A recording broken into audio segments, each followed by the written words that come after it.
মাটির বাড়ির পাশ দিয়ে যাচ্ছি।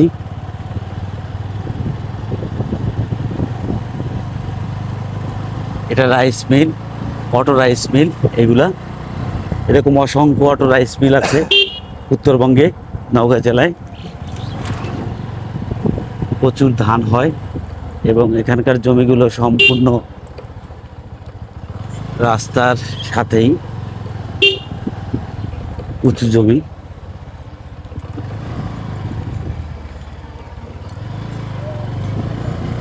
বাড়ি আর জমি সমান একদম, তাই না?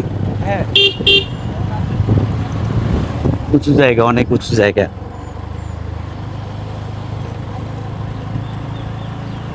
আমি এখন আছি নওগাঁ জেলায়, মোটর সাইকেলে করে যাচ্ছি, ঘুরছি বিভিন্ন জায়গায়, ঘুরে ঘুরে দেখছি গ্রাম অঞ্চলে। গ্রাম অঞ্চলের উপরে আমার একটা দুর্বলতা বরাবরই আছে, যার ধরুন যেখানেই যাই গ্রামের ভিতর দিয়ে একটু ঘোরার চেষ্টা করি। মাটির বাড়ি আগের দিনকার। এটা একদম উত্তরবঙ্গের একটা জেলা, নওগাঁ জেলা, বাংলাদেশের উত্তর দিকে অবস্থিত। আমরা দক্ষিণবঙ্গের মানুষ। প্রচুর আম গাছ।